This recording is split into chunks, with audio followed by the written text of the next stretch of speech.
All right, we are back for this transformation series and discussion with Rachel Stander, part three. If you have not listened to or seen the first and second segments, definitely go pick up on those and catch those before you dive into this last segment of our conversation. What I want to pivot into is sort of kind of a forward looking and just advice and encouragement.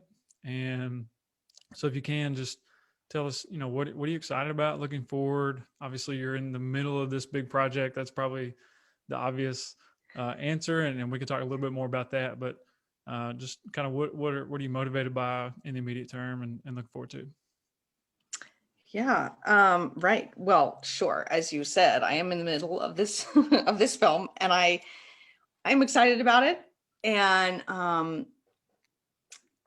I'm looking. I mean, I'm excited about it. In general, I'm also just sort of specifically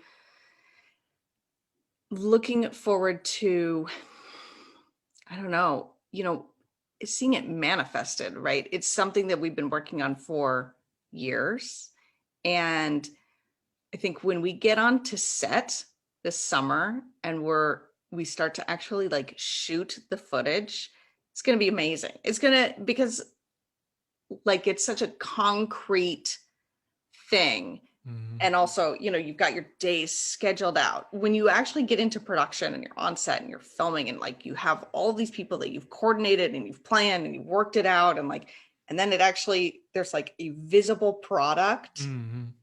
That is, I mean, it's like kind of magical, except it's not magic. It's just a lot of hard work and people showing up on time.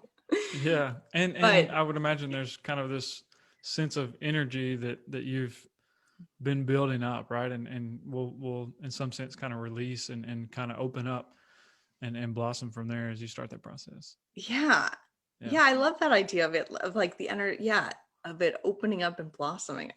Yes, I love that idea. Well, I think about it in terms of like it seems to me like a very very much sowing seeds, right? I mean, there's you're not just writing something down and hoping for a long period of time. Like there's this incremental sowing seeds, nurturing, nurturing, nurturing, and then you're gonna like kind of get to see the harvest, even though there's still work to be done. You're gonna get to see the harvest when you start to get into production. So anyway, that's kind of what was going through my mind as you're describing that. Yeah, no, I love that description. It's true. I mean, yeah, we get to see the harvest and then, then we take all of it and then we have to go make a feast. Right. But yeah, but I think there's something like really exciting about the harvest itself, like the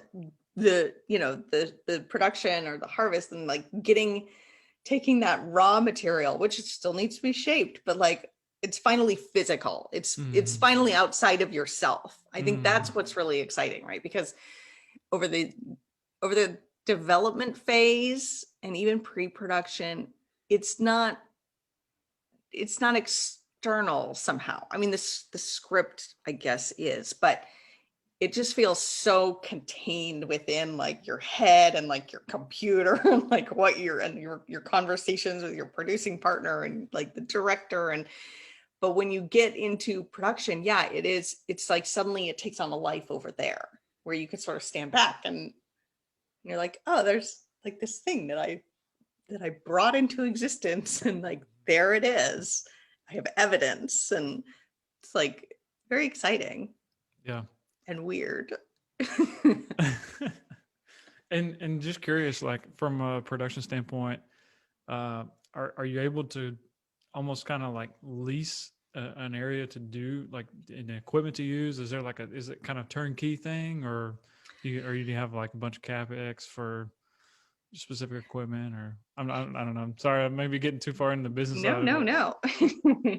So our we this script has a lot of locations. So part of the scheduling challenge is figuring out how to get all the cast and the crew to each location for the length that we need to be there to get the shots we need to get. So we do have like half of the film roughly takes place at a house at the brother's house.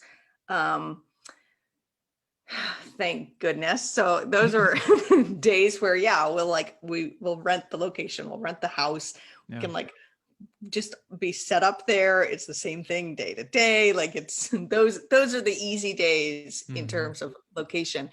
But then there are days where it's like, oh, now we need to go see, do one scene at a library. And Hmm. then we're doing one scene at a bookstore. Yeah.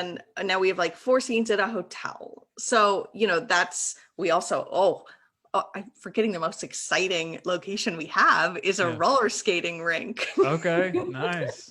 That's which awesome. my producing partner and the director, Vivian, she is very excited about the roller skating rink. She apparently has very fond memories of roller skating as a child. Yeah. It was a big part of her youth. That's cool.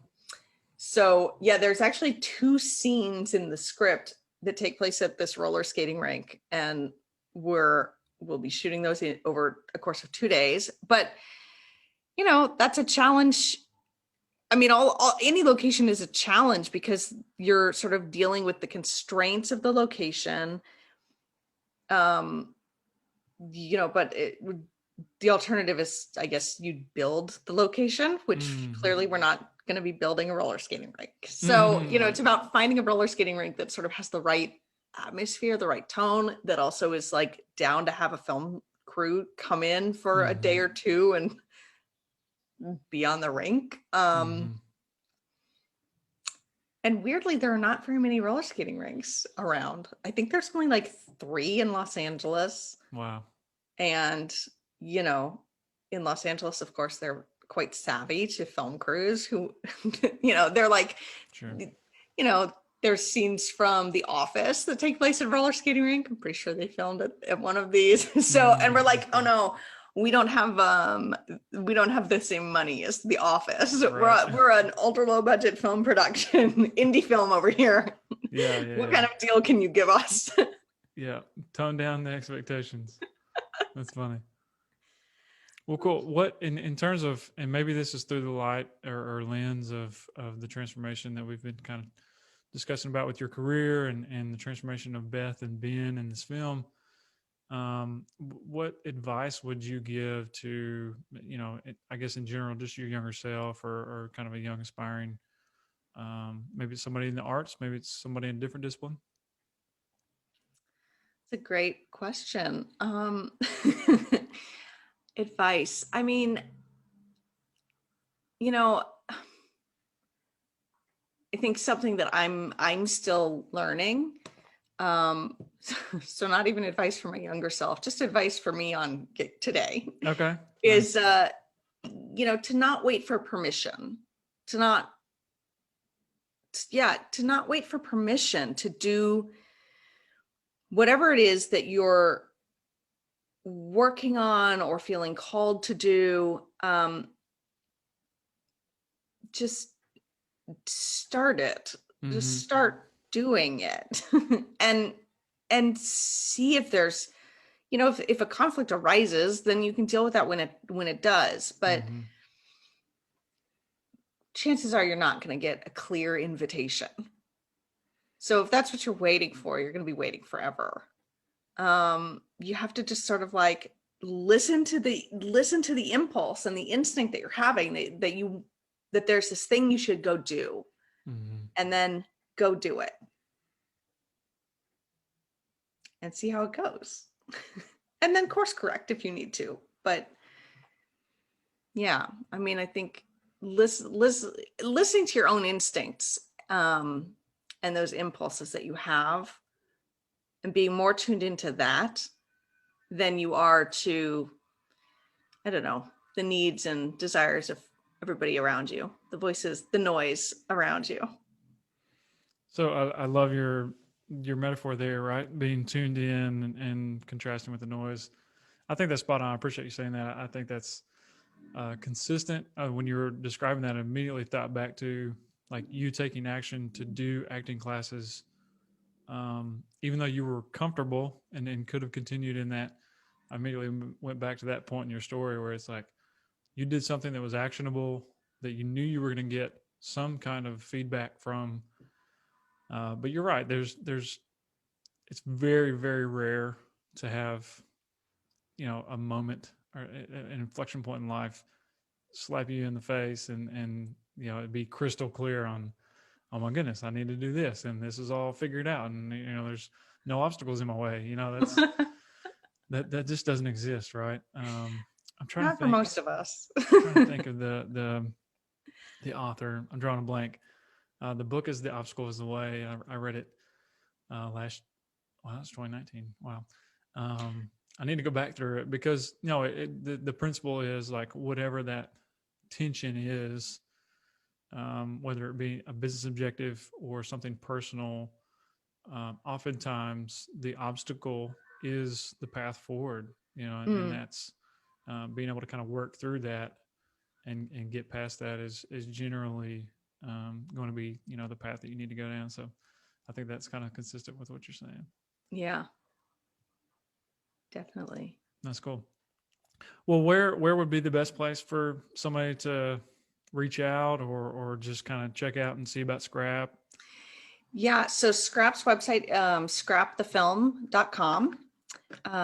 And that's got, links to all of our sort of social media and contact information. But yeah, I mean, we'll be posting throughout production and post-production and release on our Instagram and our Twitter, which are Scrap the Film as well. Okay. I will make sure that there are, for anybody listening or watching, there will be links in the show notes for sure. Perfect. We'll grab that social tag. You said it's on social media. It's still just Scrap the Film. Mm-hmm. Perfect. Yeah. Well, it's been great, Rachel, to talk through and kind of kick off this transformation series, hearing your story, talking through this feature film. I'm excited for you and just can feel the energy talking to you and looking at what you have, what you've been investing in, and you and Vivian and kind of building this. And so I'm excited to kind of keep tabs by the time. So this is April, as you said earlier, when we're recording.